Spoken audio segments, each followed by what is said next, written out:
I didn't used to lock my bedroom door. It wasn't a brave thing. It was a lazy thing. My apartment was on the 4th floor. The building had an old buzzer that only worked if you leaned on it. And my neighborhood was the kind people call up and coming when they want to sound hopeful. I'd lived here long enough to stop thinking about it. Then someone started leaving things where they didn't belong. The first time it was my shower mat.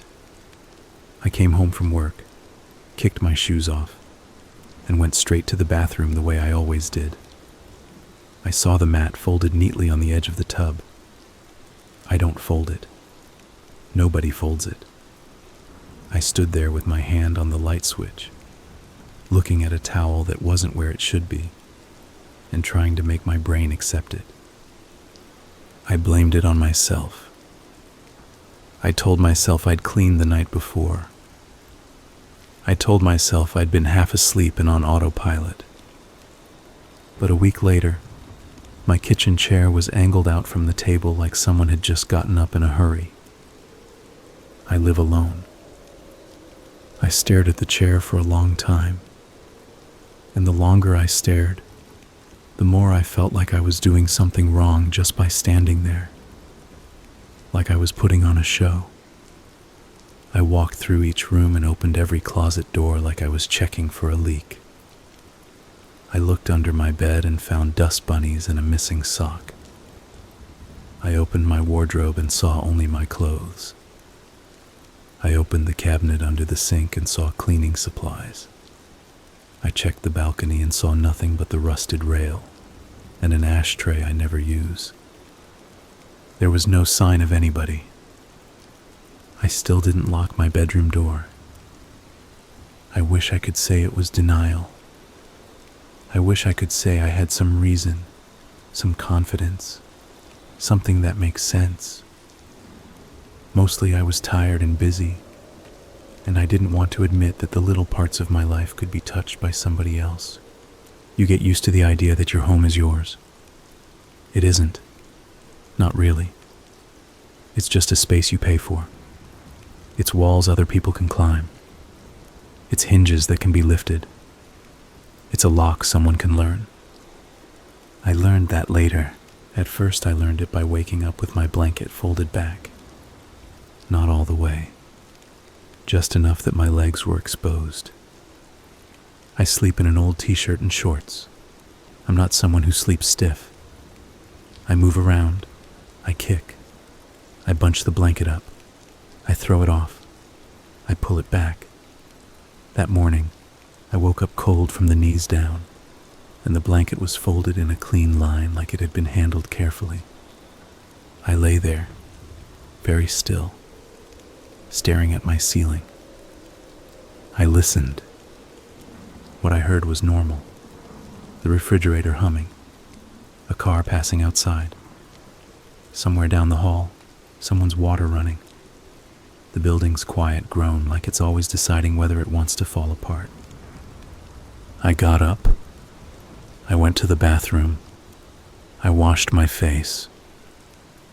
I looked at myself in the mirror, and I tried to laugh. Nothing came out. That day at work, I kept seeing my own bed. I kept seeing the neat line of the blanket, like a hand had been there. I work in a small office that does property management. It's boring in a dependable way. People call to complain about trash. People call to complain about noise. People call to complain about neighbors. I spend most of my day in fluorescent light, looking at spreadsheets, using a polite voice. At lunch, I texted my friend Jenna, "You ever wake up and something is moved?" She replied right away. Like what? Like someone folded my blanket. There was a pause then. "You okay?" "Yeah, probably just me." "Lock your door anyway." "It's locked." That wasn't true. Not in the way she meant. She sent a shrug emoji and then, "Creepy. Tell me you have a chain." I didn't. My building's doors are those hollow interior ones with a cheap latch. You could shoulder through it if you had the nerve. I'd asked the landlord once about upgrades, and he'd said, "It's always been fine."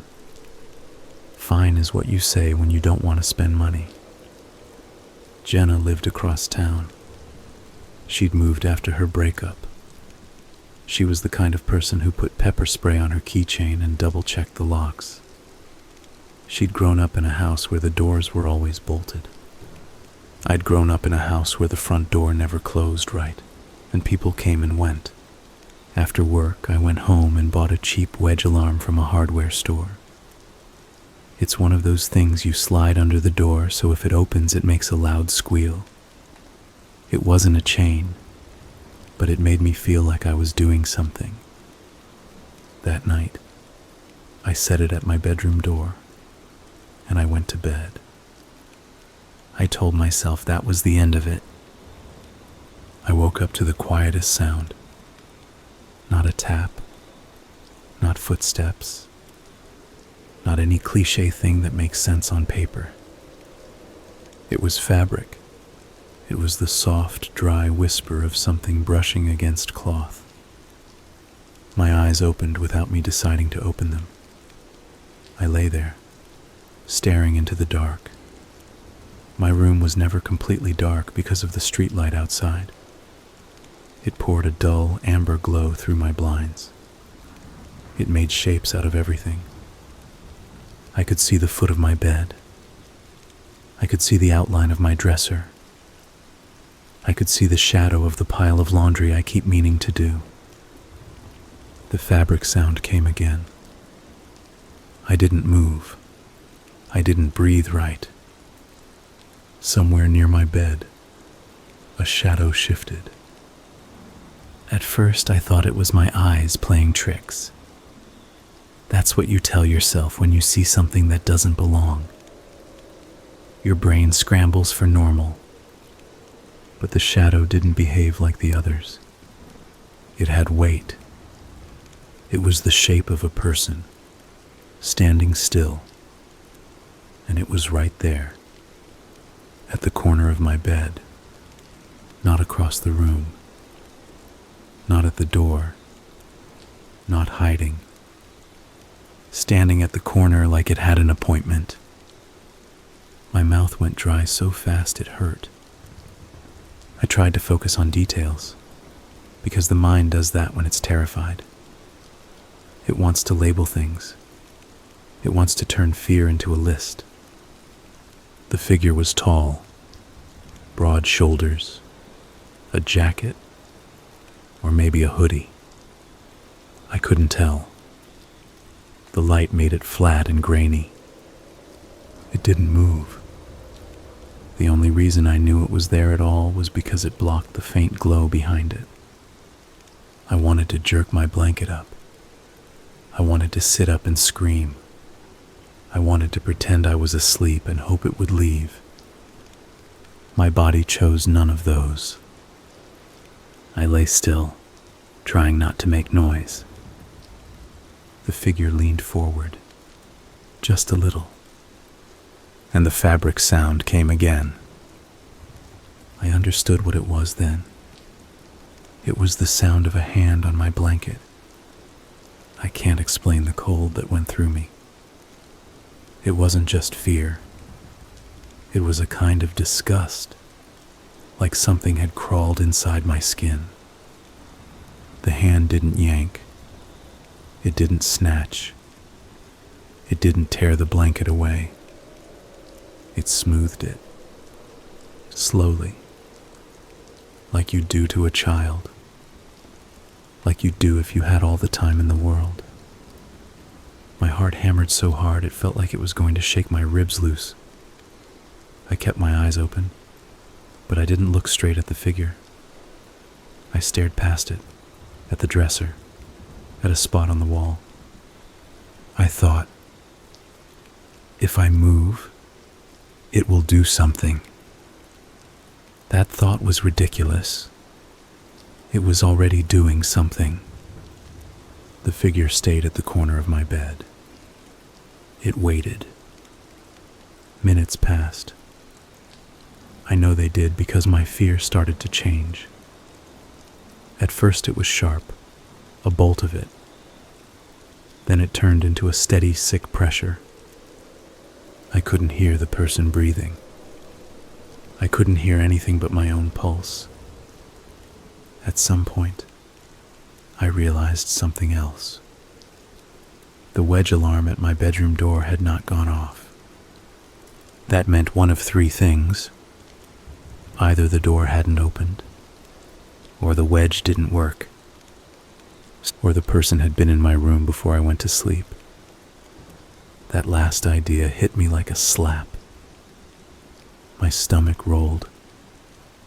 I pictured someone standing in the closet while I brushed my teeth, someone behind the curtain while I scrolled on my phone, someone already there when I turned off the light. The thought made my mouth fill with saliva like I was going to throw up. The figure leaned again. A hand touched my ankle. Not a grip, not a squeeze, a touch, like checking. My whole leg flinched on its own. The hand withdrew. The figure stayed. I waited for it to strike. I waited for the sudden rush, the weight, the attack. Instead, it just stood there. It wasn't that it didn't want to kill me. It was that it wanted something else first. It wanted me awake. It wanted me to know. That is the part that's hard to put into words without sounding dramatic. But it's true. There's a difference between a thing that happens to you and a thing someone performs for you. This felt like a performance. The figure shifted its weight. I heard a faint creak, like a shoe on my floor. Then it stepped back. One step. Two. It moved toward my door. My breath came in a shaky rush I couldn't stop. The wedge alarm didn't squeal. The figure reached the door and opened it, slow, controlled. No sound, no alarm. The door swung inward. A thin slice of hallway light spilled into my room. In that sliver of light, I saw the person's outline more clearly. Dark clothing, gloves, a head shape that looked wrong because it was covered, a mask, or a cap pulled low. The person looked back at my bed. I don't know how I know they looked back. I couldn't see eyes, but the angle of the head changed. It was attention, directed right at me. Then the person closed the door, still no alarm, and walked away. I lay there, frozen, staring at my bedroom door. I didn't move. I didn't sit up. I didn't even blink much. I waited for the wedge alarm to scream, for the door to open again, for the person to come back. Nothing happened. After a long time, my body started to shake. It was like my muscles remembered they were allowed to. My hands trembled under the blanket. My teeth chattered even though I wasn't cold. I reached out very slowly and turned on my bedside lamp. The light snapped on. My room was empty. I stared at the corner of my bed where the figure had been. Nothing. My blanket was smoothed flat.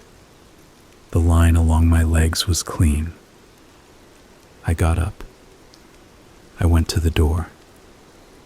I looked at the wedge alarm. It was still on, but it was turned the wrong way. The flat edge that should face the door was facing me. Someone had rotated it so it wouldn't catch. My throat tightened. I felt tears sting, but they didn't come. My whole face felt numb, I checked my front door. Locked. I checked my windows. Locked. I checked every corner again like the night before. Nothing.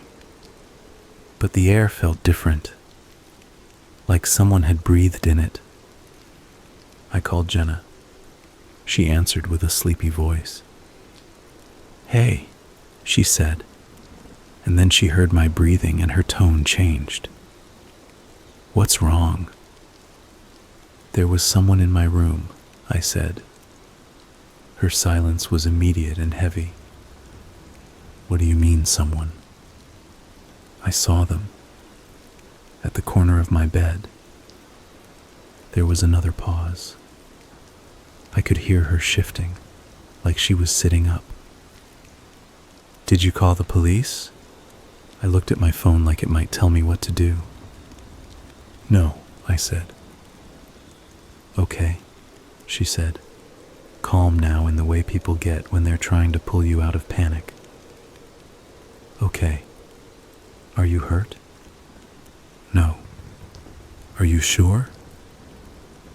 "I'm sure." "Are you alone?" "I think so." "Don't think," she said. "Check, right now. Get your keys.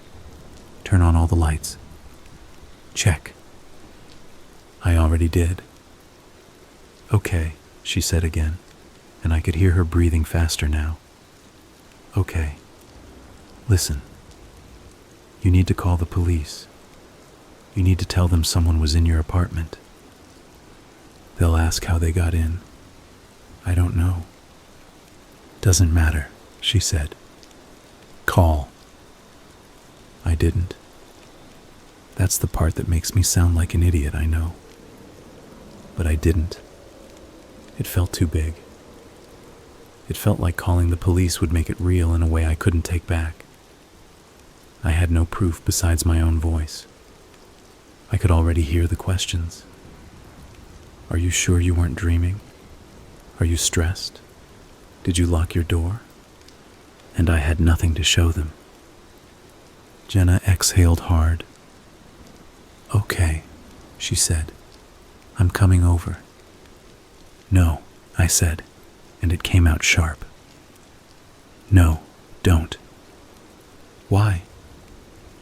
"Because if it's real, if someone's doing this, they're doing it to me. I don't want you here." There was a beat. "Listen to me," she said, and I could hear her trying to keep her voice steady. "You can't stay there by yourself. I have work." "Forget work." "I can't," I said, and I hated myself as I said it because it sounded like I was arguing about groceries. Jenna sighed. "I'm coming," she said. "I'm not asking." I didn't have the energy to fight her.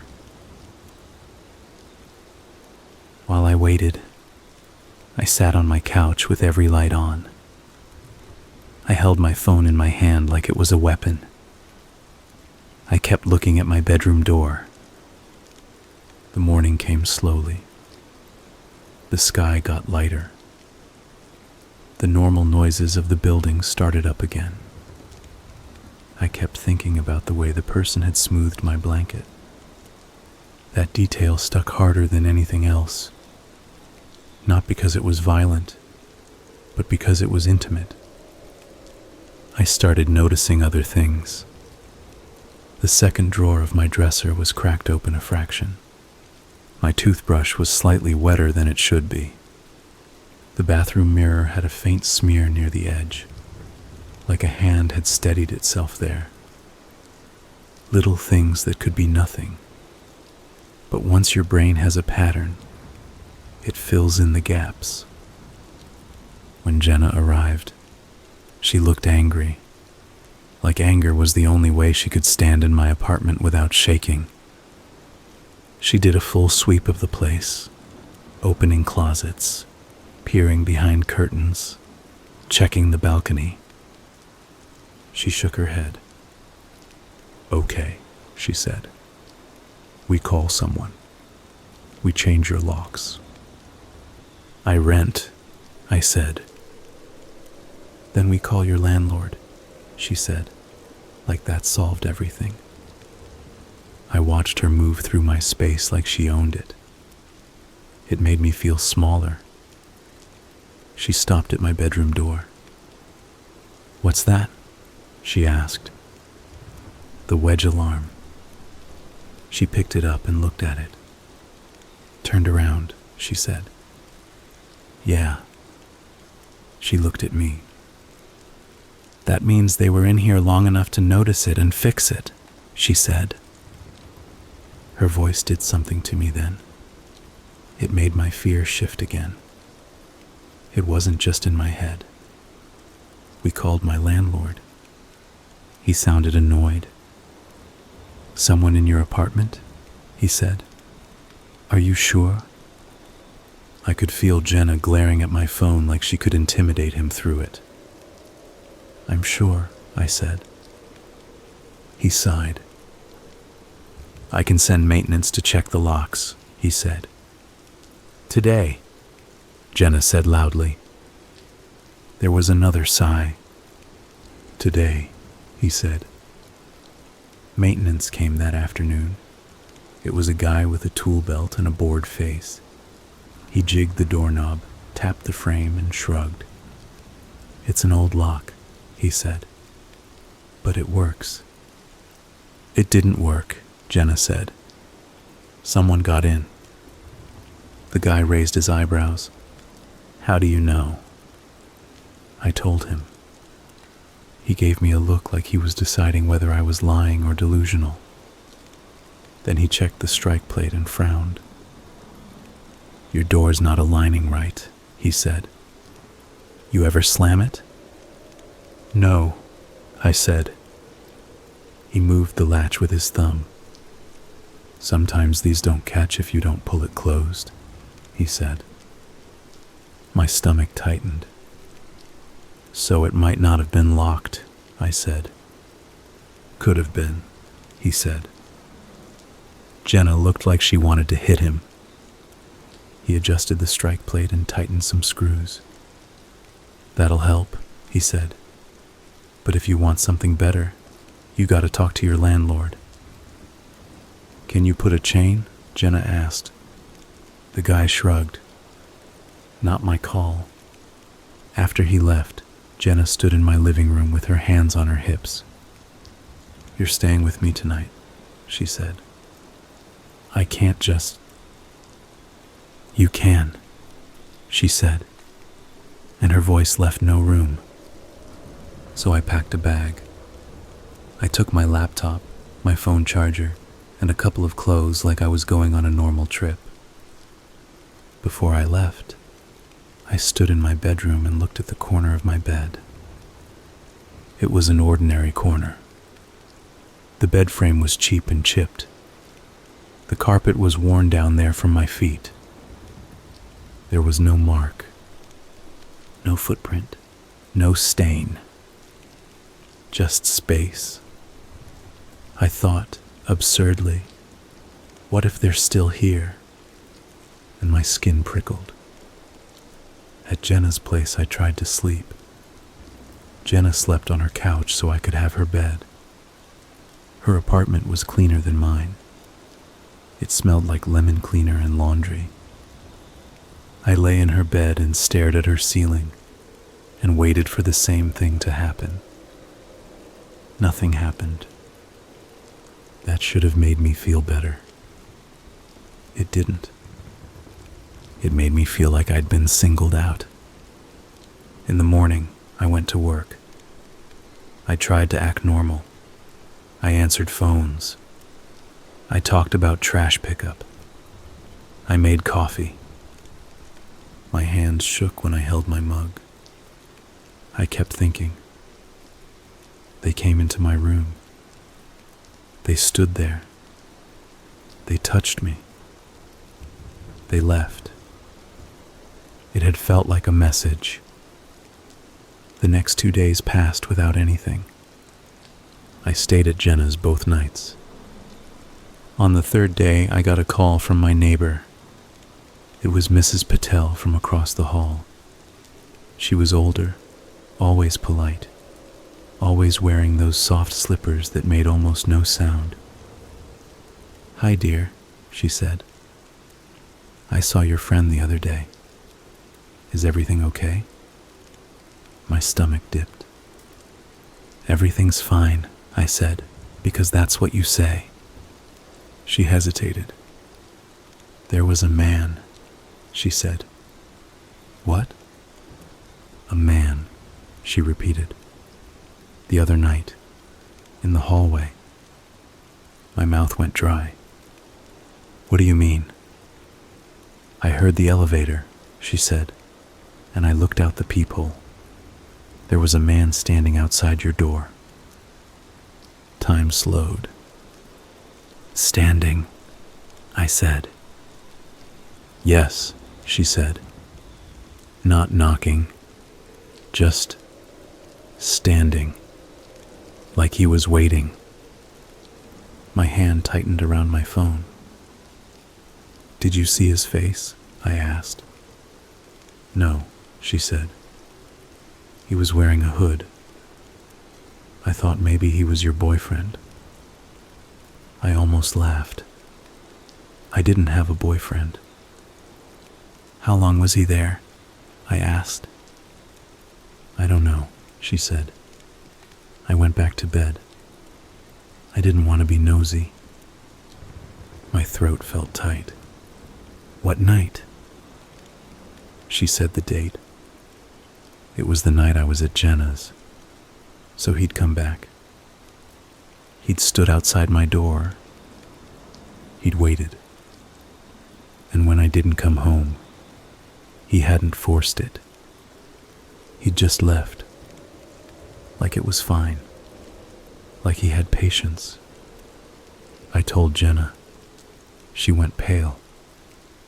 "This isn't random," she said. "I know," I said.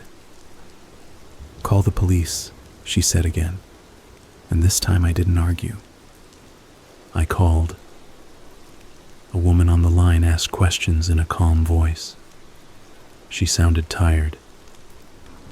"Did you see the intruder?" she asked. "In the dark," I said. "I saw a silhouette." "Did they threaten you?" "They didn't speak." "Did they take anything?" "I don't think so." "Did they physically harm you?" "No," I said. There was a pause. "We can take a report," she said. "An officer can come by to speak with you." Her tone made it clear what this was. A report. A line on paper. A thing filed away. I gave my address. An officer came later that evening. He was young, polite. He took notes. He asked me the same questions. He asked if I had any enemies. I almost laughed at that. Who has enemies? I had coworkers who annoyed me. I had a landlord who ignored me. I had an ex who texted me once a year like a ghost. I told him about the wedge alarm being turned. He nodded. "That's concerning," he said, but his voice sounded like he'd said it 100 times. He told me to get better locks, to keep my curtains closed, to be aware of my surroundings. He told me to call if I saw anyone. He left. Jenna asked if I felt better. I didn't. The report didn't remove the image of that figure at the bed corner. It didn't erase the fact that someone could get into my place.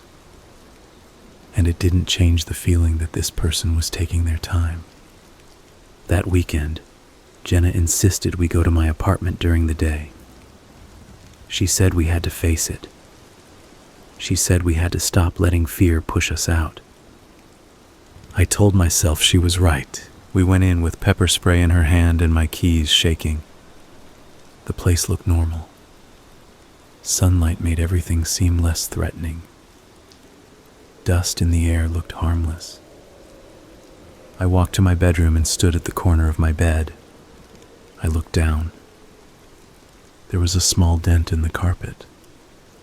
Not deep, not obvious, but it was there, right where someone would stand. I crouched and pressed my fingers into it. The carpet fibers sprang back slowly. "Do you see it?" I asked. Jenna leaned down. "I see it," she said. Her face tightened. Yeah. The dent could have been from me, could have been from moving the bed, could have been from anything. But I knew. I knew because it wasn't the only thing. Along the baseboard near that corner, there was a faint scuff mark, like rubber, like a shoe had pressed against the wall. Jenna straightened. "Okay," she said. "We're not staying here." "I can't move," I said. "You can stay with me," she said. "I can't stay with you forever." She opened her mouth to argue. Then her phone buzzed. She glanced at it. Her face went still. "What?" I asked. She didn't answer. She just held the phone up so I could see. It was a local news alert. The headline was short. A woman in our area had been found dead in her apartment. They didn't say much. They didn't give details. Just that she'd been discovered by a friend. Just that the police were investigating. I stared at it. My brain did that thing again, trying to make a list. Woman, apartment, area. Jenna swallowed. "Is it?" she started. I shook my head. "No," I said, and I didn't know if I meant it. We spent the rest of the day searching online. We found a longer article. It said the victim lived alone. It said there were no signs of forced entry. It said she was found in her bedroom. That last line made my stomach drop. I kept reading, hoping for a detail that would separate it from me. There wasn't one.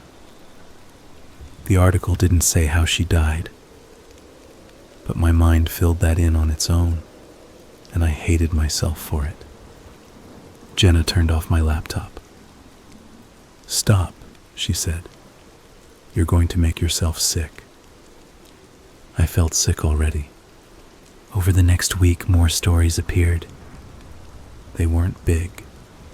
They weren't front page. They were the kind of stories that sit under weather updates and traffic. A man found dead in his studio. An older woman found in her bedroom. No forced entry. In each story, there was the same line. Discovered by someone else, because the person wasn't answering calls. I started to understand what my fear had been trying to say. This wasn't a break-in. This wasn't a thief. This was someone who could get in. Someone who liked being close. Someone who wasn't in a hurry. I stopped going to my apartment. I told my boss I needed remote work for a while. He agreed, partly because he didn't want a scene, and partly because the office had been trying to cut overhead anyway. I moved in with Jenna for a few days. Those days became weeks. Jenna tried to keep life normal. We cooked dinner. We watched dumb shows. We talked about work. But every night when she turned off the lights, my body remembered. I couldn't sleep in total darkness. I kept a lamp on. I kept my phone charged. I started checking corners like a habit, not just in bedrooms, in hallways, in kitchens, in bathrooms.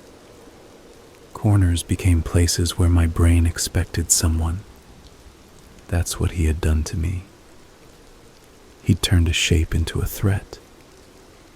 One evening, Jenna was at the store, and I was alone in her apartment. I was in the living room, folding laundry, trying to focus on the normalness of it. The building was quiet. I heard the elevator, then footsteps in the hallway. Slow, measured. My hands stopped moving. I held a shirt like it was a shield. The footsteps paused outside Jenna's door. I stood up so fast my knee hit the coffee table. I didn't care about the pain. I moved toward the door, silent, my heart pounding. The peephole distorted everything. It always made people look farther away than they were. I put my eye to it. At first, I saw nothing. Then a shape slid into view. A hood. A face turned away, like the person was looking down the hall. He wasn't standing directly in front of the peephole. He was standing just off to the side, where he couldn't be seen unless you looked hard, like he knew how peepholes worked. My stomach went cold. The person shifted slightly, and I saw his hand, gloved, resting against the wall, not knocking, not trying the handle, just waiting. My mouth opened without sound. I backed away from the door. My whole body wanted to run, but there was nowhere to run. This was a fourth-floor apartment. The windows didn't open wide enough. The balcony was enclosed. I grabbed my phone. I dialed Jenna. It rang. She didn't pick up. I dialed again. I could still hear nothing from the hallway. No knocking. No rattling. Just presence. I crouched behind the kitchen counter like that made me invisible. My phone buzzed with Jenna's voicemail. I didn't leave a message. I dialed emergency services. My finger hovered. And in that pause, I heard the quietest sound. A soft scrape. Metal against metal. Not loud, not dramatic. A practiced sound, like someone sliding something into a lock. My throat closed. I pressed the call button. It didn't connect. The screen flashed. No signal. Jenna's building was in a dead zone sometimes. I'd complained about it once when my videos buffered. Now it felt like a trap. The scrape came again. My hands shook so badly I almost dropped the phone. I ran to the bedroom, shut the door, and locked it. The lock clicked. A flimsy click. I looked around like the room might offer me something. A chair, a lamp, a heavy book. I grabbed the lamp, unplugging it, the cord dragging. I stood by the bed, and then I froze, because my eyes went to the corner of the bed, and I saw the carpet there. A shallow dent, not old, fresh, like someone had stood there recently. In Jenna's room, my blood ran cold. The idea hit me in a wave so hard it made my vision blur. What if he'd been here before? What if he'd watched us? What if he'd waited in this room while we ate dinner? What if he'd stood at this corner and looked at Jenna while she slept on the couch for me? The thought was so vile it made my skin crawl. I heard the front door of the apartment click. Not Jenna's door. The front door to the apartment. A lock turning. The sound was faint through the walls, but it was there. Someone was inside. My heart hammered. I raised the lamp like it was a club. I held my breath. Footsteps crossed the living room. Slow. No rush. No hiding. It felt like he wanted me to hear. The footsteps stopped outside the bedroom. The handle turned. The door didn't open. There was a pause. In that pause, I realized something that turned my fear into something worse. He hadn't forced the door. He'd picked the lock. He'd entered without noise. And now he was on the other side of this flimsy bedroom door, listening, waiting.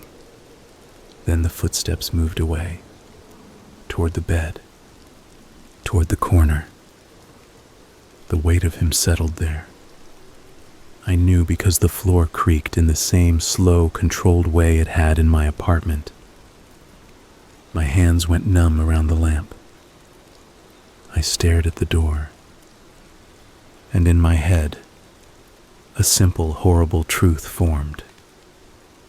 He wasn't here to rush. He was here to take his time. He was here because he liked being close. He was here because he liked the moment before.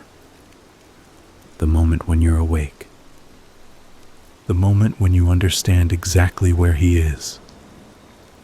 And he stays still at the corner of the bed, like a patient animal, waiting for you to realize the only way out is through him. I stood there shaking, my eyes burning, and the door handle turned again. Slow, like he was testing how long I could hold my breath, like he was waiting for the click that meant my lock had given up, like he already knew it would. The bedroom door didn't budge, but the handle kept turning like a slow thought. I stood with the lamp raised, the cord wrapped around my wrist, and waited for the cheap lock to do what cheap locks do. I didn't hear him breathe. That was the worst part. I could handle anger. I could handle a rush. Silence is what made my mind start filling in details it didn't have. The handle stopped. A pause. Then the softest sound. Fingertips, maybe, brushing the wood. Not knocking. Not a warning. Just contact. My throat closed. I had to swallow twice to get any air. Something shifted outside.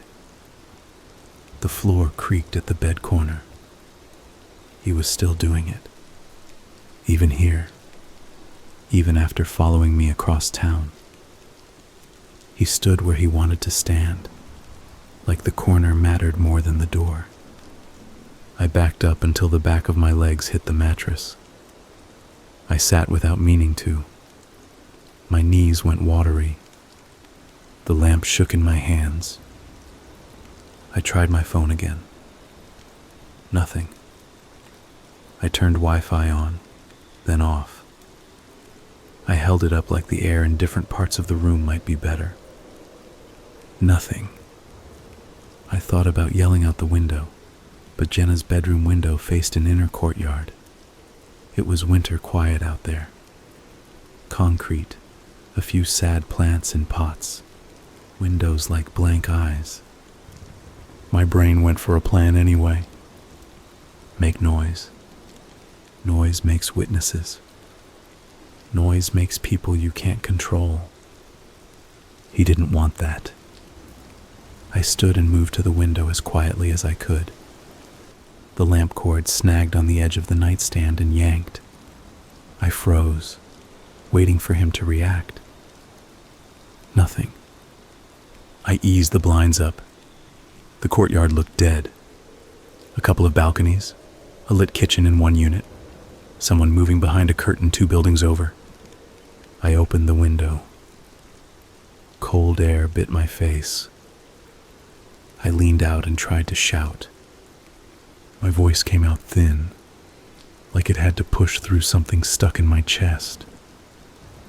Help! I tried again, louder.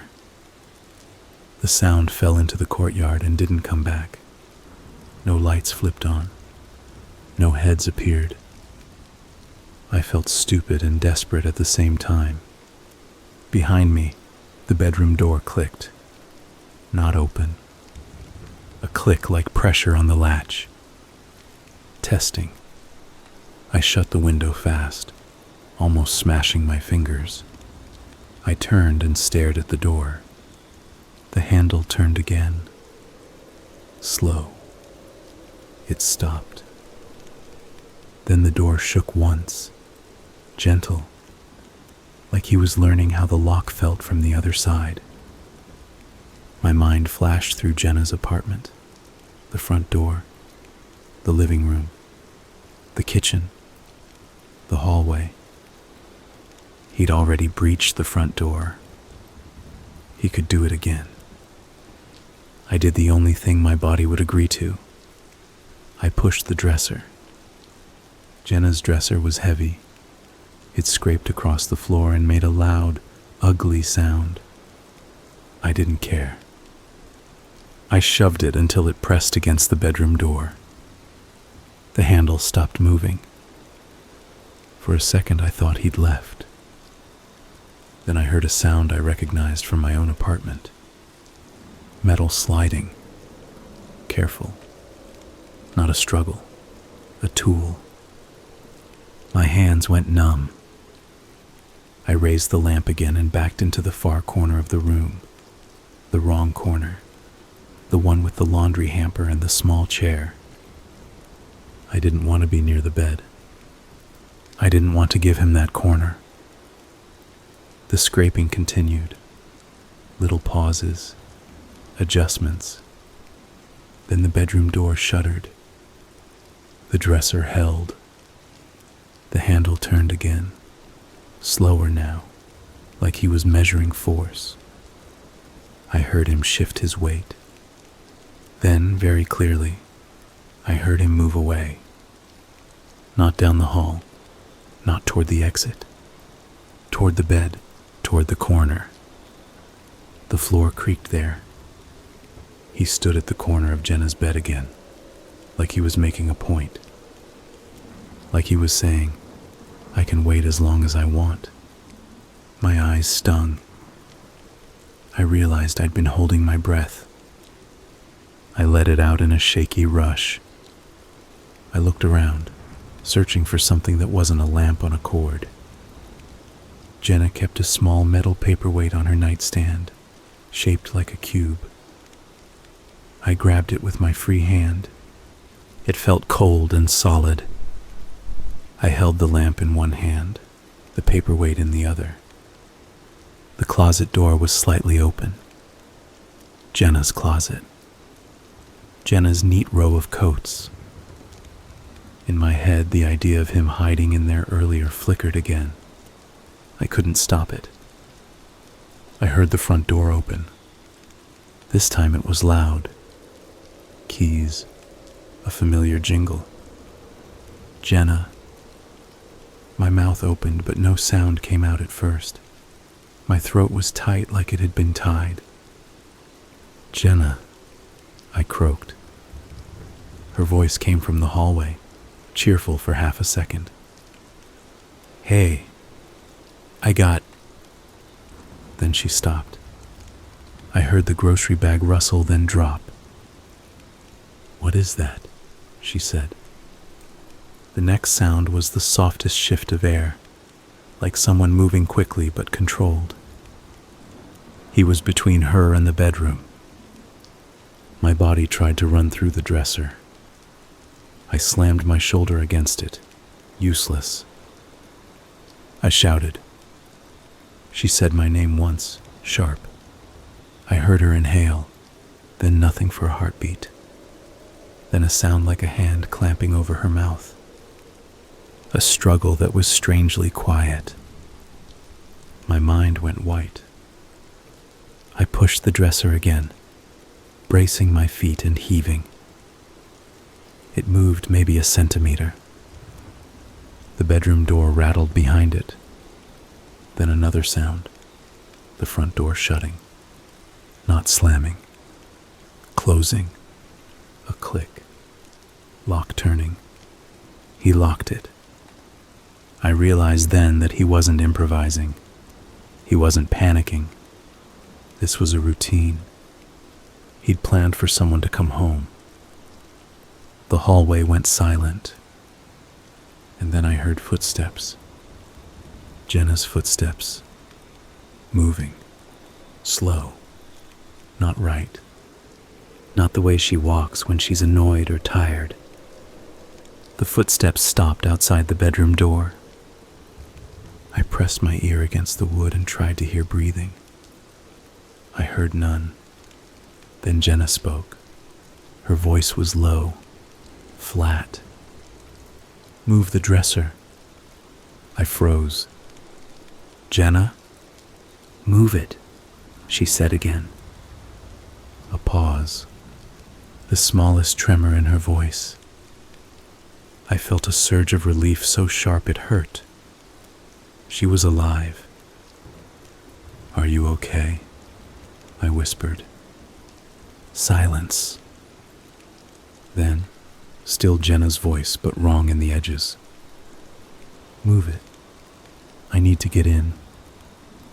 My stomach dropped, because Jenna would never say that. She would have asked if I was hurt. She would have sworn. She would have said, "Open the door now," like she was the one in charge. And because her voice sounded like someone was standing close behind her, close enough to hear what she heard, close enough to make her say it, I backed away. I looked at the door. I looked at the dresser. I imagined moving it. I imagined the door opening. I imagined him on the other side. I whispered, "Jenna, say something only you'd say."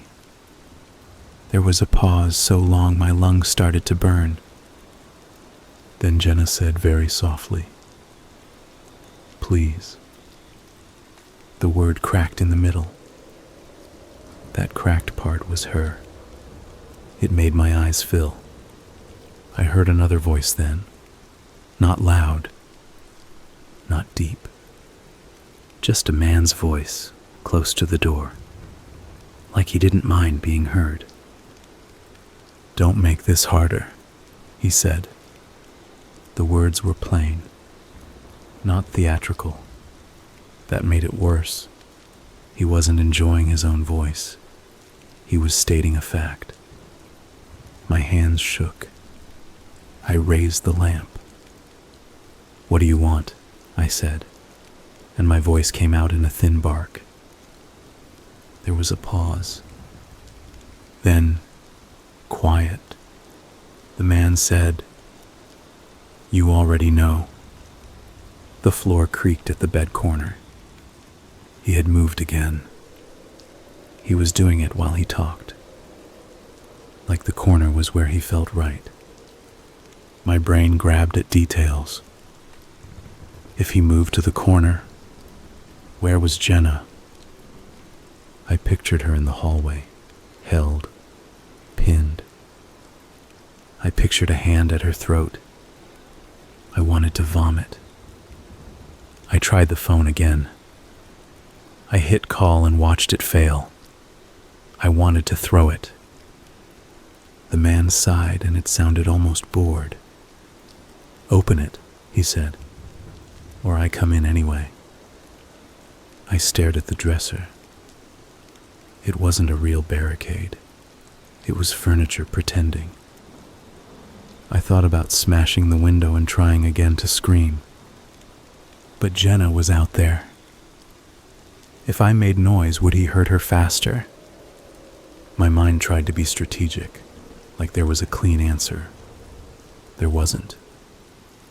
The door handle turned, not forcing, testing. Then the scraping started again. Metal on metal. I could picture his hand, gloved, steady. I could picture a thin tool sliding into the gap. I could picture his patience. I turned to the window. I ripped the blinds up, opened it, and screamed until my throat tore. "Help!" The word came out raw. I screamed again. I didn't stop. I didn't try to make it sound polite. I screamed like an animal. The courtyard answered with silence at first. Then a light flicked on in a window. Then another. A balcony door slid open. A man's voice called something I couldn't make out. Someone yelled back. Movement. Life. The scraping at the door stopped. The hallway went still. I heard Jenna make a small sound, half sob, half gasp. The man spoke again, very close. "Stop," he said, and it wasn't a threat. It was irritation. I screamed again. The bedroom door shook hard once. The dresser shifted. My heart jumped. I kept yelling. Outside, someone shouted, "What's happening?" I leaned out and screamed, "Call the police. Apartment." I tried to say the number, and my voice cracked.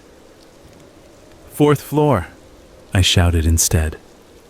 "Please." A balcony door slammed. Footsteps pounded somewhere in the building. The hallway outside the bedroom erupted in movement. Jenna's voice cried my name. The man swore under his breath. It was the first sign of emotion. Then everything went fast. The dresser slammed against the door from the other side. The lock snapped. The door buckled. I stumbled backward. The lamp cord jerked. The door flew inward a few inches, stopped by the dresser. A gloved hand appeared in the gap. It groped, not frantic, searching for the edge. I swung the lamp down on it. The impact jolted my arms. The hand withdrew. There was a sound from the hallway, a grunt, then a sharp intake like pain swallowed. The door slammed again. The dresser jumped. This time it slid, just enough. The gap widened. A shoulder pressed in. Dark fabric, a hood. I swung again. The lamp hit the edge of the doorframe and exploded in my hands. Glass shattered across the floor. The bulb went out. The cord snapped free. For a second, the room was dim again. Only courtyard light. I grabbed the metal paperweight and threw it. It hit something solid with a dull sound. The figure flinched. Then his hand shoved the dresser hard. The dresser moved like it had never mattered. The bedroom door opened. He filled the doorway. I saw him properly for the first time. Not a silhouette. Not a shadow. A man in dark clothes, a hood up, a face half covered with something that looked like a gaiter pulled high. Only the eyes visible. His eyes were not wide, not wild. They were calm. That calm made my stomach turn. He stepped in. His gaze flicked to the bed corner first, like he couldn't help it, like it was where he always looked. Then his eyes found me. He moved toward me. I backed up until I hit the wall. My hands were empty except for the broken lamp base. He didn't rush. He came at the same speed he'd waited. From the hallway, Jenna screamed. A raw, furious scream. I heard a thud. Her hitting something, or someone hitting her. I saw him glance toward the door for a fraction of a second. That was all I needed. I lunged past him. He grabbed my shirt. Fabric tore. His grip was strong, sure. I twisted and slammed my elbow backward. It hit his ribs or his stomach. I didn't know. I felt him tighten. I ran into the hallway. Jenna was there. She was on the floor, half under the little entry table, eyes wide and wet. Her mouth was red at the corner like she'd bitten it. She reached for me. I reached for her. Behind me, the man stepped into the hallway. He had something in his hand. Not a gun. Not something dramatic. Something small. Metal. A narrow blade, maybe.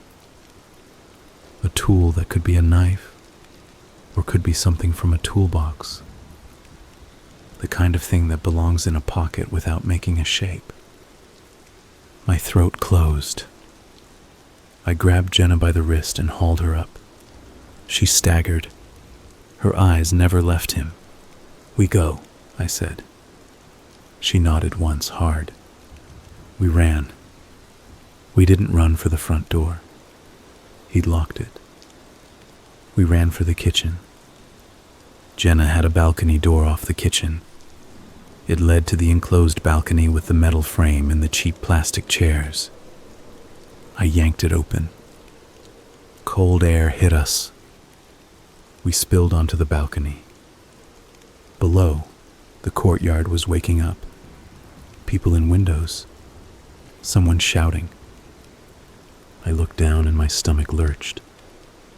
4th floor is not a safe jump, but it is a jump you might take. Jenna grabbed my arm. "Don't," she said, voice shaking. The balcony was enclosed but not solid. There were glass panels with a frame. One panel had a crack at the corner already, like it had been hit before. I saw the crack and understood. We could break it. We could make noise. We could make the kind of noise that brings the whole building. The balcony door behind us slammed. He was there. He'd followed. He stood in the kitchen doorway, looking at us like we were a problem he could solve. Jenna's chest heaved. She reached into her pocket with trembling fingers. Pepper spray. She held it up. "Get back," she said. He paused, head tilted slightly. He didn't look scared. He looked like he was deciding whether it was worth the inconvenience.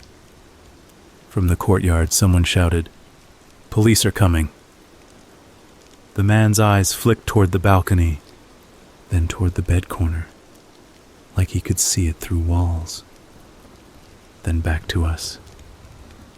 I realized something then, with a cold clarity. This wasn't a person who snapped. This wasn't a person who lost control. This was a person who controlled the whole thing, and control mattered more than the kill. He didn't want to fight. He wanted the quiet. He wanted the moment at the bed corner. He wanted time.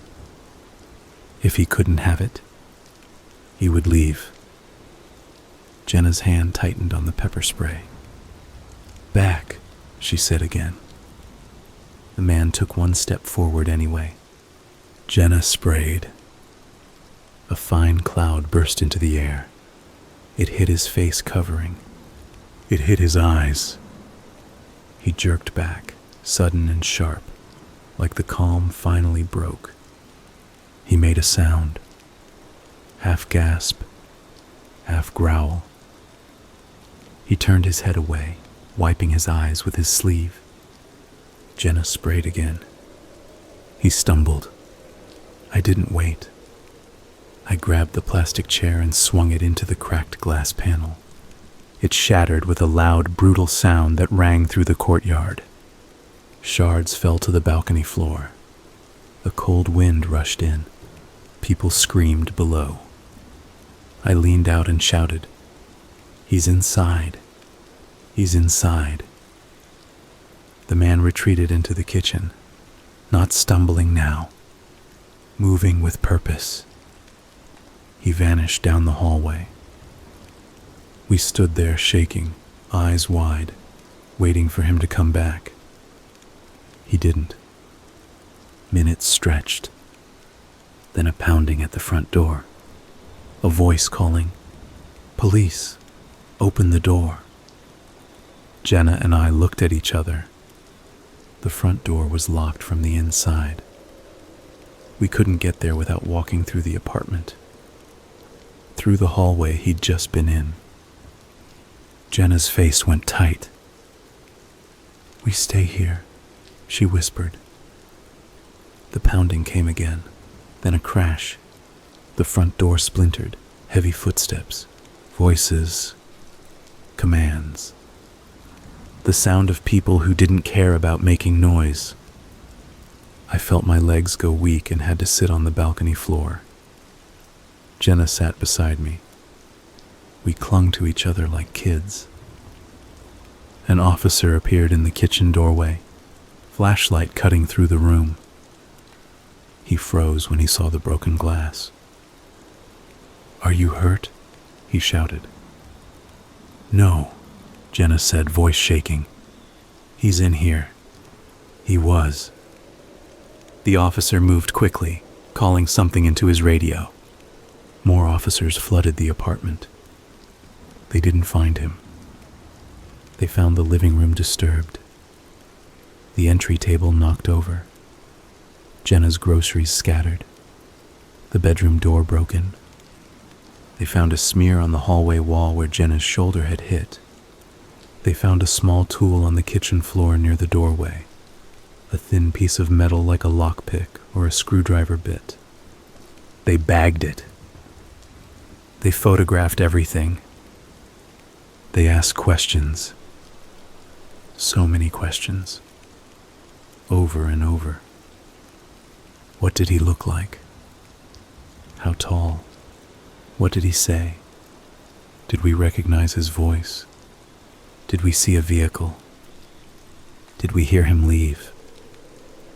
I couldn't answer half of it.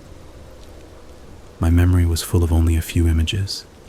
The corner of the bed, the calm eyes, Jenna's voice saying, "Move the dresser," like it wasn't her own. A detective arrived later, older, tired eyes. He looked at the broken balcony panel and then at us. "He followed you here," he said. It wasn't a question. Jenna nodded. "He was at her place before," she said, and pointed to me. He was in her bedroom. The detective asked for my address. When I told him, his expression didn't change, but something in his posture tightened. "Have you seen the recent cases?" he asked. Jenna swallowed. "Yes," she said. The detective sighed through his nose. "Okay," he said. "Okay. You're going to come down to the station tomorrow. Both of you. We need full statements. We need to compare." "Compare what?" I asked. He looked at me for a long moment. "The waiting," he said. My stomach sank. He didn't elaborate. He didn't need to. He took our phones and asked for permission to check them. He asked about social media. He asked about anyone who had access to our apartments. When he asked that last part, Jenna and I both thought of the same thing. Maintenance, landlords, keys, locks, people who belong in buildings, people who can stand in a hallway without anyone stopping them.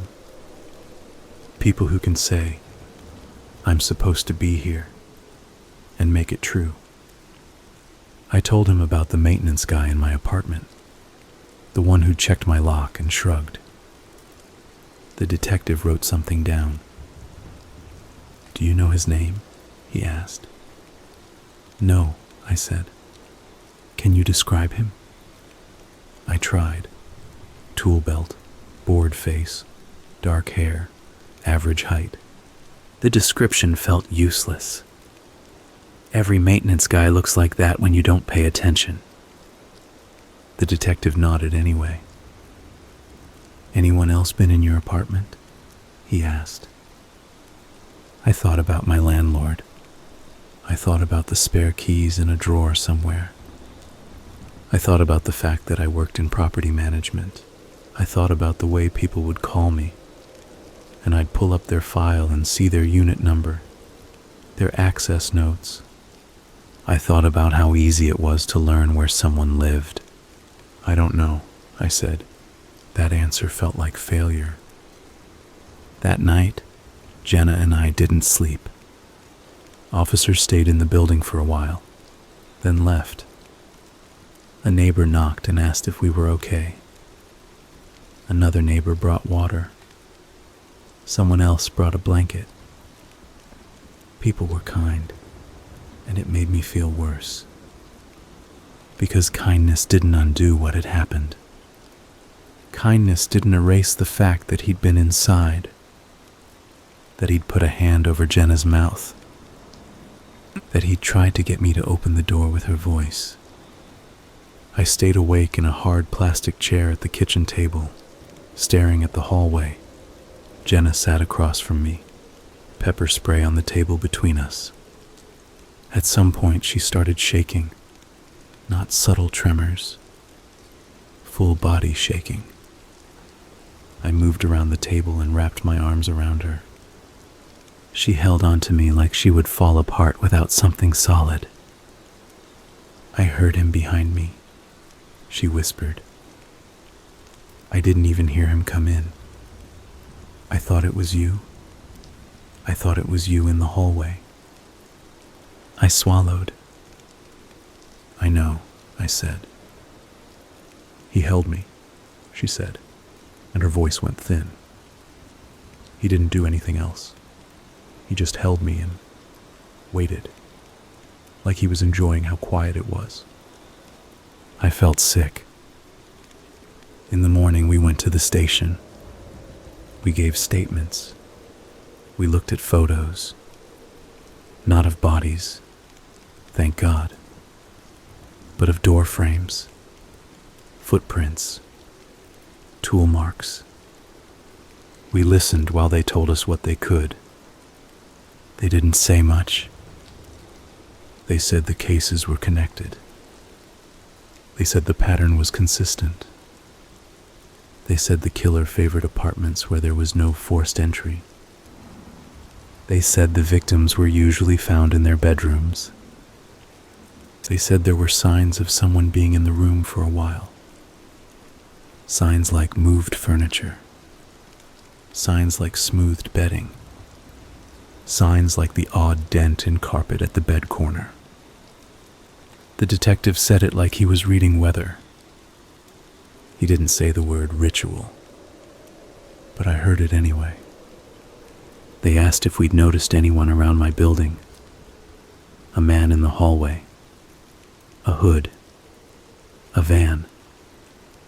I told them about Mrs. Patel and the hooded man outside my door. They took her statement too. They asked about my job. I told them. The detective's pen stopped. Property management, he repeated. Yes, I said. He asked which properties we handled. I told him the company name. He wrote more. Then he asked a question that made my skin prickle. Do you ever give out access codes? No, I said, but then I hesitated. Sometimes we confirm building info for contractors, like if maintenance is scheduled and they need the unit. He nodded. Do you ever see lists of tenants?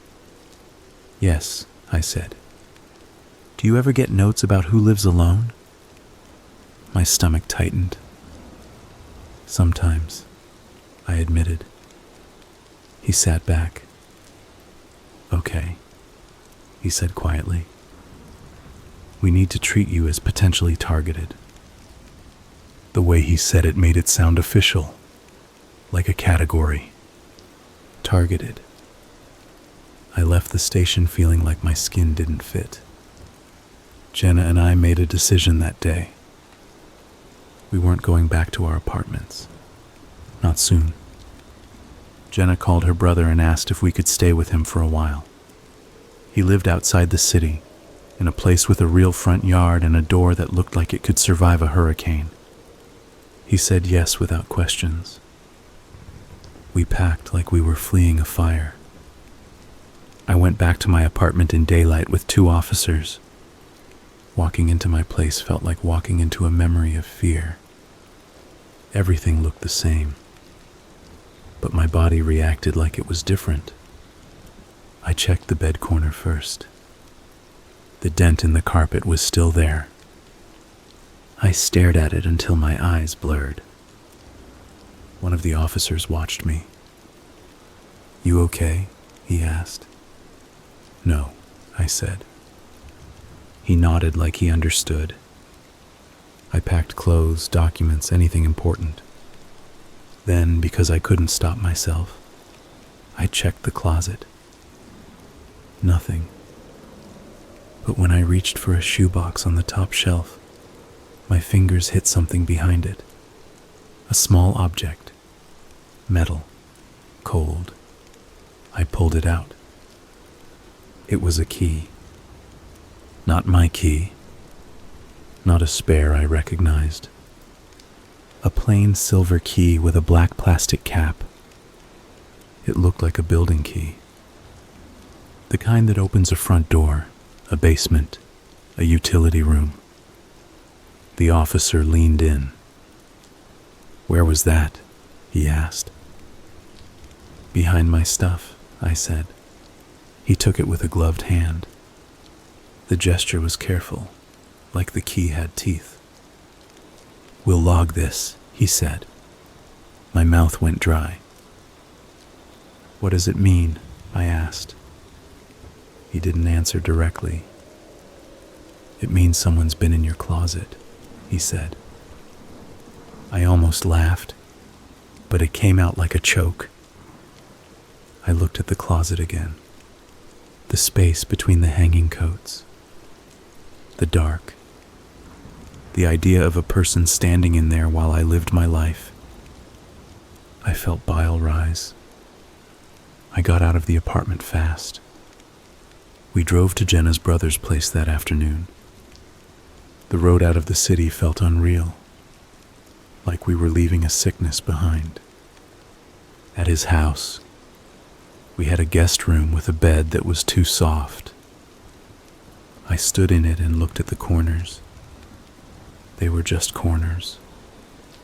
I told myself that. Jenna's brother Mark installed extra locks anyway. He put a camera on the porch. He checked the windows. He did it with the calm competence of someone who fixes problems with his hands. I envied him. For a while, things got quieter. The police called with updates that weren't updates. They said they were canvassing. They said they were checking key logs. They said they were talking to contractors. They said they were looking. Days passed, weeks. The news cycle moved on. The stories got smaller. The comments under articles got uglier. People argued about locks. People blamed victims. People said the city was falling apart. The killer, whoever he was, didn't get caught. I tried to return to normal life in pieces. I worked remotely from Mark's dining table. I answered calls about broken heaters. I typed emails. I pretended my hands weren't shaking. At night, Jenna and I talked in whispers like we were still in danger. Sometimes we didn't talk at all. Sometimes she sat on the floor with her back against the bed, staring at nothing. The waiting had gotten into her too. One day the detective called and asked me to come in again. He had a photo lineup. I drove back with Mark. In the station, the detective laid out pictures of men. Some looked tired. Some looked angry. Some looked like they'd been caught doing something stupid. I stared at them until my eyes hurt. None of them were right. I kept seeing the calm eyes behind the face covering, and the photos didn't have that. "I can't," I said. The detective nodded. He didn't look disappointed. He looked like he'd expected it. On the way out, I passed a bulletin board with photos of doors and locks. One photo caught my eye. A door frame. A strike plate. A close-up of a tiny, almost invisible scratch. The detective noticed me staring. "Tool marks," he said. I swallowed. "He's good at it," I said. "He's practiced," the detective agreed. I turned to him. Is he someone with access?" I asked. The detective didn't answer right away. Then he said carefully, "We're looking at people who would know buildings. Maintenance, locksmiths, delivery workers, people who walk halls, people who know where cameras are, people who know which apartments have single tenants." I drove back to Mark's with a headache that felt like pressure behind my eyes. That night I had a dream. Not a dramatic one. Not a nightmare with monsters. Just a simple scene. I was standing in my bedroom, looking at the bed, at the corner, and there was a dent in the carpet that kept getting deeper, as if someone was standing there longer and longer. In the dream, I tried to smooth it out with my hands. It wouldn't move. I woke up with my palms aching like I'd been pressing them into the mattress. I sat up and stared at the guest room. The moonlight made soft shapes. I looked at the bed corner. Nothing. But my body didn't believe nothing. I got up and checked the door. Locked. I checked the window. Locked. I checked the closet. Empty. Then I sat back down and waited for my heart to slow. That's how it changed me. I became someone who waited. Weeks later, the detective called again. This time his voice was different. Sharper. "We found something," he said. My stomach tightened. "What?" "A key," he said. "The one from your closet. We matched it." I held my breath. "It opens the utility rooms in a set of buildings," he said. "Including yours. Including Jenna's." My skin went cold. "So he had access," I whispered. "Yes," the detective said. "Who?" I asked. "We're still working it," he said. "But we have a list. A list of people with keys." The detective told me not to go back to my apartment. He told me to keep my location private. He told me to keep my phone on. He told me to call immediately if I saw anything. After the call, I sat at Mark's table and stared at my laptop. My work email was open. A maintenance request came in. Unit number, tenant name. Note, lives alone. I stared at the note until my vision blurred. I thought about the way information moved through my job like it was nothing. Like it was paperwork. Like it wasn't a map to someone's bed. I quit the next day. My boss tried to talk me out of it. He said we could transfer me to another role. He said we could keep it quiet. I told him I couldn't. He didn't understand. How could he? He'd never had a stranger stand at the corner of his bed and wait for him to wake up. Jenna didn't argue when I quit. She looked relieved, like she'd been holding her own breath, waiting for me to do it. "I hate that you have to," she said.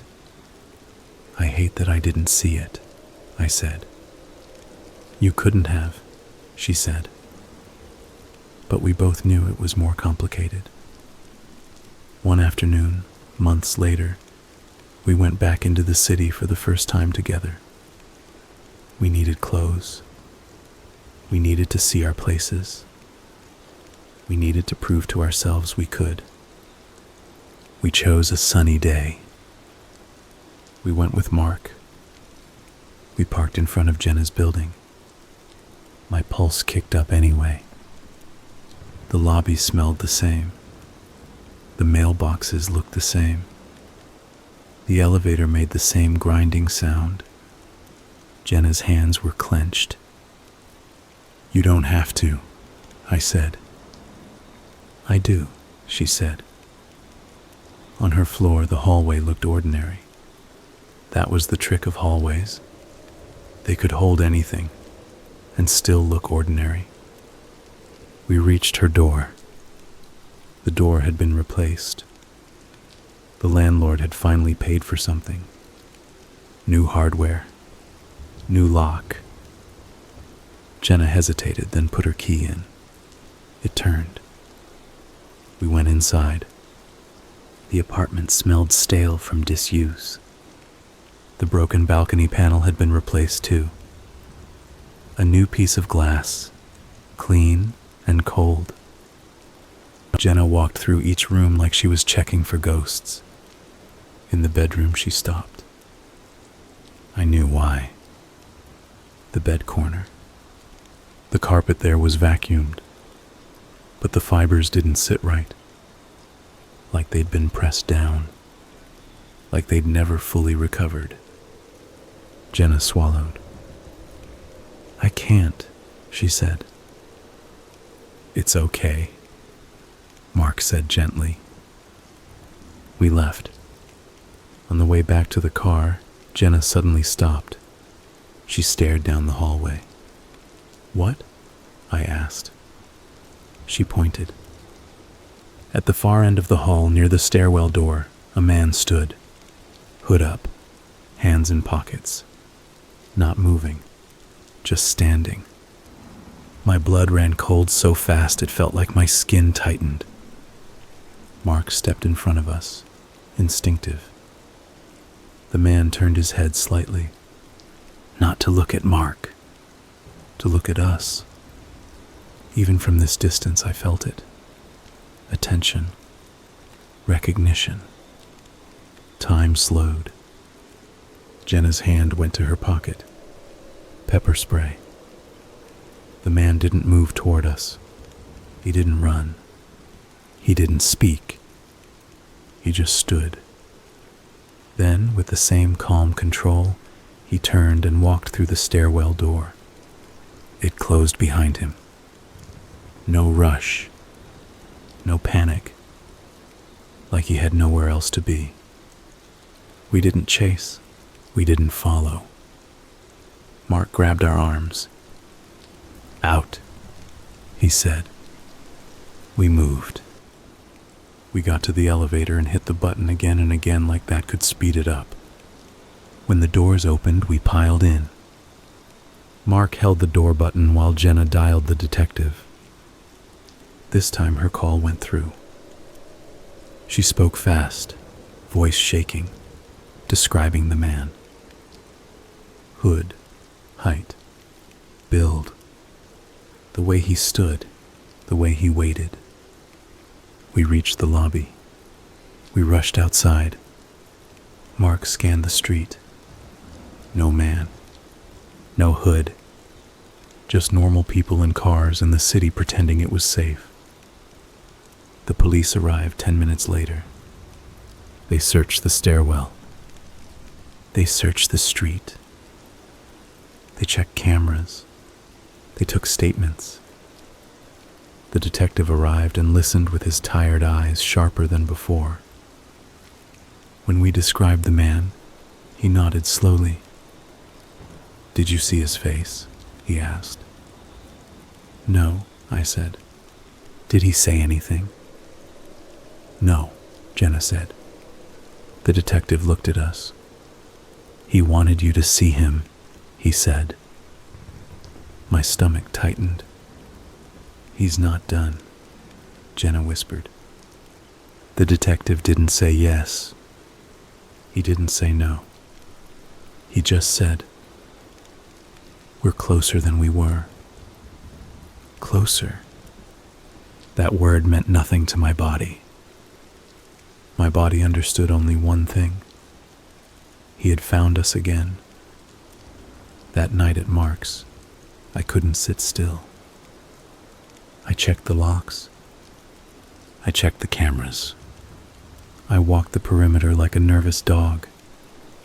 Mark told me to sit down. I tried. Jenna sat beside me, shoulders hunched.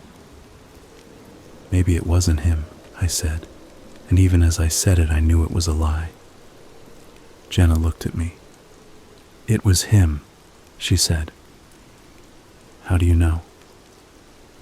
"Because of the way he stood," she said. "Because he didn't hurry. Because he wanted us to look." I swallowed. I thought about the bed corner, the waiting, the moment before. I thought about the victims in the articles. I thought about their friends finding them because they didn't answer. I thought about their rooms being quiet, about the absence of forced entry, about how safe everything probably felt until it didn't. I went to bed with a chair wedged under the doorknob and my phone on the pillow next to me. I left the lamp on. My eyes burned. Sleep came in thin patches. In one of those patches, I heard a sound. Not a tap, not footsteps, a soft shift like fabric. My eyes opened. I lay still. The room was dim, the lamp on low. The door was closed, the chair still wedged.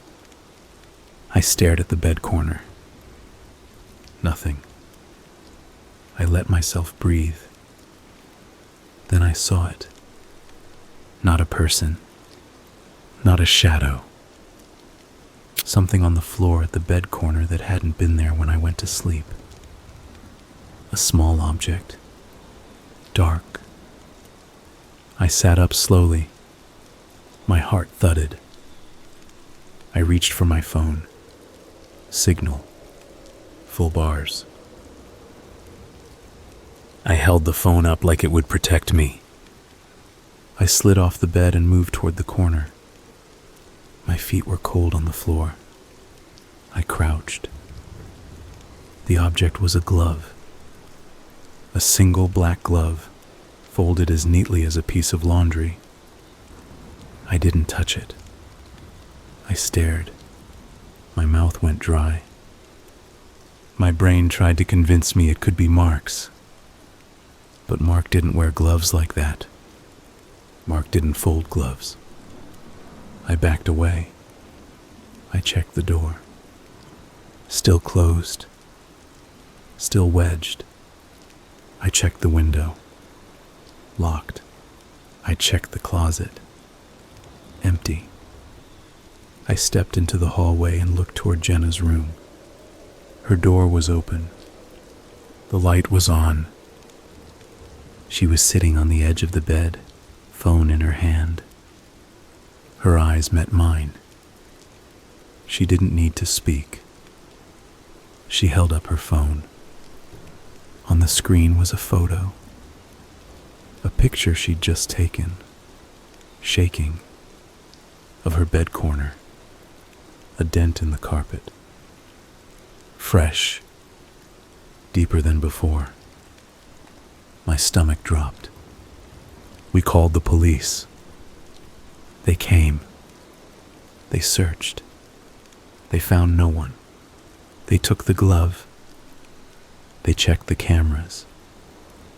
The porch camera had glitched for a few minutes in the night. A clean break in the footage. The detective came in the morning. He looked at the glove and his face tightened. "That's a message," he said. Jenna's voice was flat. "What does it mean?" The detective didn't answer right away. Then he said, "It means he got close enough to leave it." My hands shook. "How?" I asked. The detective's eyes flicked to Mark. "To the locks," he said. Mark's face went pale with anger. "No," Mark said. "No one got in. I checked everything." The detective nodded. "I believe you," he said. "Which means there's another way." The detective walked through the house slowly. He checked the basement door. He checked the garage. He checked the attic hatch. He checked windows. Then he stopped at the coat closet near the front door. He opened it. Inside, behind winter coats, there was a narrow access panel. Mark stared. "That's just..." he started. The detective lifted the panel. Behind it was a crawl space that ran between units. Old construction, shared structures, the kind of thing no one thinks about. The detective shined his flashlight in. Dust, insulation, and a faint trail where something had moved, like a body sliding, like someone who knew the house. My stomach turned. Mark swore. Jenna covered her mouth. The detective closed the panel. "We're putting officers here," he said. "Today." He looked at Jenna and me. "And you're not sleeping here tonight," he added. "Where?" I asked, my voice small. The detective's eyes were tired. "Somewhere he doesn't know," he said. We moved again. Hotel. Different city. Different locks. Security cameras. Front desk. People everywhere. It didn't matter. I still checked the bed corner. Every time. The detective called 3 days later. They'd made an arrest. A man tied to building maintenance contracts. A man who had keys. A man who knew utility rooms. A man who had lock tools. A man who had been seen in hallways. They found gloves like the one in my room. They found notes. They found addresses. The detective didn't say everything over the phone. He just said, "We have him." My knees gave out and I sat on the hotel carpet. Jenna started crying. Quiet, shaking cries like her body had been holding it in for months. I felt relief.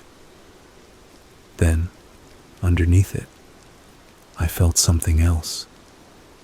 A hollow dread.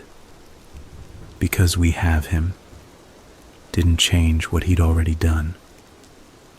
It didn't put my sense of safety back in its place. It didn't undo the waiting. I went to the station later to give one last statement. The detective met me outside an interview room. He looked more tired than ever. "Is it really him?" I asked. He nodded. "His prints are on the tool from Jenna's kitchen," he said. "On the key." On the glove. We've got more. I swallowed. Why the corner? I asked before I could stop myself. The detective looked at me for a long moment. Then he said, "We think it started as a way to control his own nerves, a way to feel anchored. And then it became part of it. A rule. A rule." My stomach twisted. "Did he talk?" I asked. The detective's mouth tightened. "He likes to talk about waiting," he said. "He likes to talk about how people act when they know." I felt my skin crawl. "He wanted you awake," the detective said quietly. I nodded. I already knew. After that, life didn't snap back. It stretched, slow, uneven. Jenna moved to a new place with better security. Mark helped. I moved too. Different neighborhood. Different building. A door that was solid. A lock that sounded like a decision when it turned. I stopped working in property management. I stopped keeping my blinds open. I stopped trusting that my home was mine just because I paid for it. Sometimes when I'm about to fall asleep, my mind plays a trick. It shows me a corner, a dent in carpet, a shape standing still, and my body reacts like it's happening again. I get up and check. I check the locks. I check the closet. I check behind the shower curtain, even though I hate myself for doing it. Then I go back to bed and try. One night, months after the arrest, I woke up to a sound. Not fabric, not footsteps, my phone buzzing. A message from an unknown number. No text, just an image. A photo, a bed corner. Not my bed, not Jenna's. A bed corner I didn't recognize. Carpet, a shallow dent, a neat fold of a blanket. My blood ran cold. I stared at the screen until it blurred. Then I opened my camera and pointed it at my own bed corner. I didn't want to. I did it anyway. In my photo, the corner was empty. The carpet was flat. The blanket was messy the way I always leave it. Normal. For a moment, I felt something like relief. Then my eyes shifted, and I saw in the reflection of my dark window the faintest movement behind me. Not a person. Just the curtain stirring. Just my own shape distorted. I turned fast. Nothing. I stood there shaking, listening. Silence. My phone buzzed again. A second image. This one was different. A close-up. A black glove folded neatly. My throat closed. I didn't scream. I didn't throw the phone. I didn't do anything dramatic. I just sat on the edge of my bed and stared at the corner. Because even with him in custody, even with locks and cameras and police reports, the waiting had already done its work. He didn't have to be in the room anymore. He'd taught my body how to fill the corner on its own. And the worst part, the part that still makes my skin crawl when I think about it, is that sometimes, in the quiet moment right before sleep, my mind isn't afraid of the corner. It's watching it, like it's waiting for something to arrive.